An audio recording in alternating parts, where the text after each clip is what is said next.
Welcome back, friends. Welcome back to another edition of Questions for Corbett. I'm your host, James Corbett of corbettreport.com.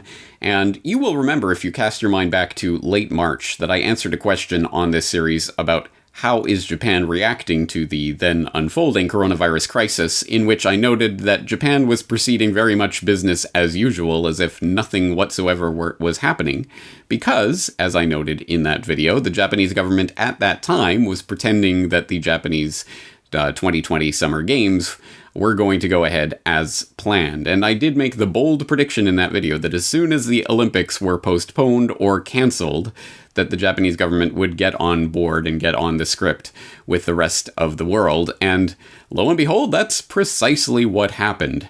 As I've noted a few times now in various interviews that I've done, it was precisely the same day that the Tokyo 2020 games were postponed that the Tokyo governor came out and said, a virus hotspot is developing in Tokyo, guys, and if you don't behave, we might have to lock down.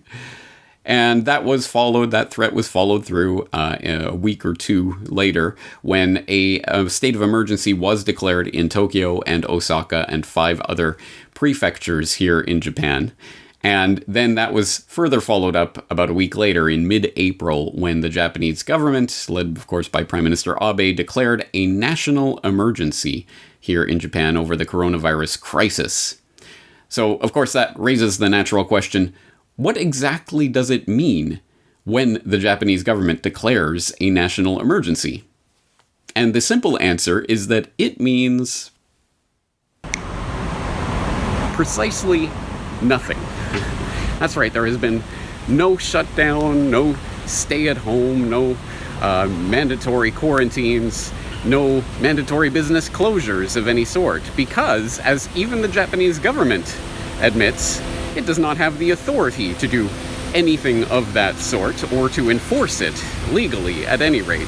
So, while certain things have been different here, there has been no mandatory lockdowns as we have seen in other parts of the world. And my experience here in rural Western Japan, no doubt different than the experience in Tokyo or Osaka or other virus hotspots.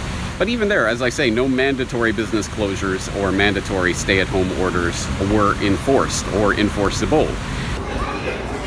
Now, here in my part of the country, there was a closure of the local shopping mall for about a week. Oh no, heaven forfend. But other than that, again, businesses have largely remained open. Restaurants and eateries, again, largely open for business and people eating there as normal.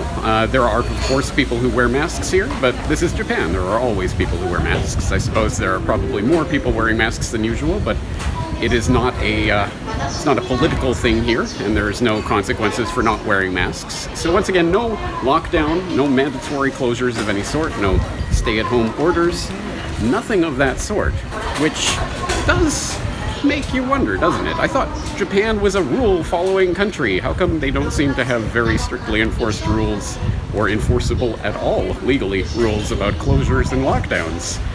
Well, that all goes back to the Japanese Constitution, which, as we all know, I'm sure, was drafted up in the post-war period under the careful tutelage of the American administration and General MacArthur, and I think most famously has Article 9, the renunciation of war, which actually commits Japan to be a peaceful nation and to renounce war and to not have a standing army. So, of course, there is no Japanese military, there's no army, there's just a self-defense force, which happens to be the 6th largest military in the world. But anyway, I've talked about that before. But as any number of explainers in the press, Western and otherwise, will tell you, no, the reason that the state of emergency doesn't mean a lockdown and can't mean a lockdown is because the Japanese Constitution enshrines the liberties of the people, civil liberties, in black and white, and there's just nothing that the Japanese government can do about that. Now, I find it fascinating that although you can read that explanation, as I say, in any number of mainstream outlets, they never, ever, ever point to a specific article in the Japanese Constitution. They always just say that the Constitution prohibits Japan from doing that.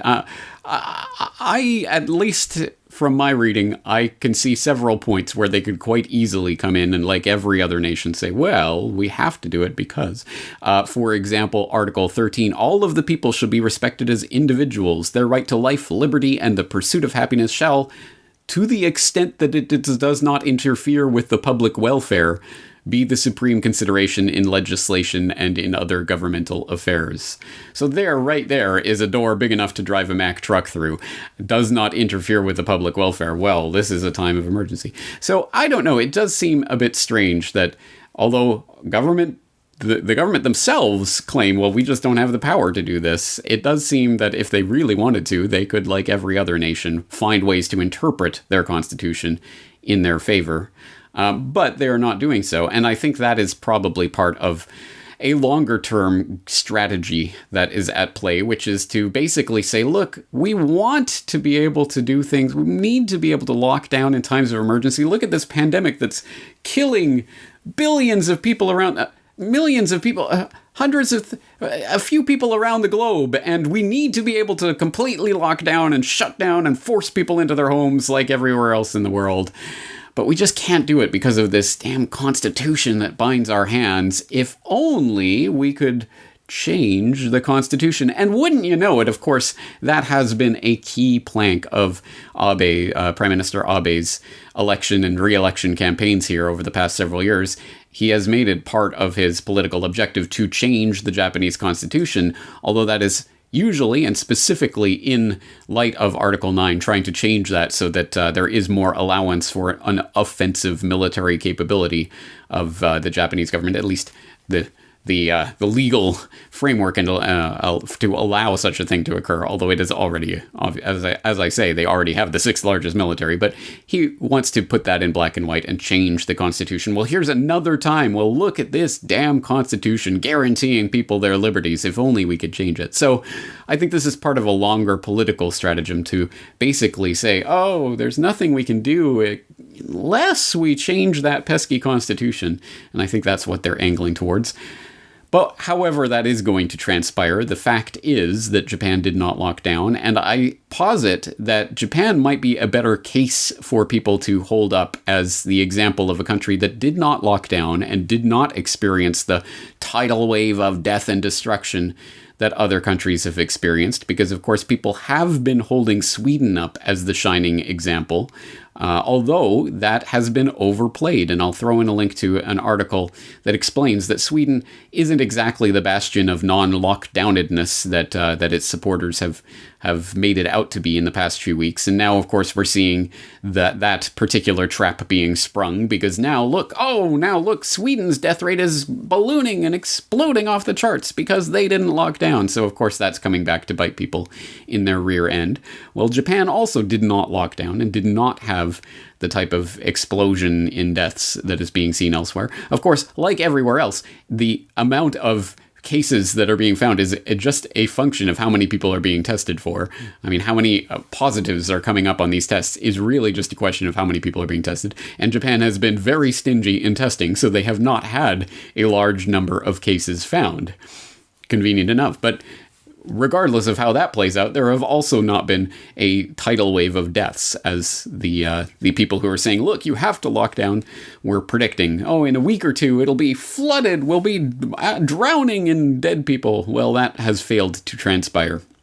So whatever the case may be, I think Japan might be more of an example of a country that did not lock down and did not suffer the disastrous tidal wave of consequences. Asterisk, always keeping in mind that the second wave, as I say, has been baked into the cake, and they're going to make it happen one way or another, and I'm sure they'll look for examples of countries that didn't play ball, didn't play nicely, and they will try to make examples of them. So we'll see what happens here in the future. We'll see how that affects the constitutional framework of what's happening here in Japan. I'll obviously have my eyes on it, and I will let you know of any important developments. That's what's going on here in my neck of the woods. As always, I'm interested to hear what's going on in your countries out there. I know there are listeners all around the world, so please update me in the comments section. On that note, I'm going to leave it there for today. James Corbett, corbettreport.com.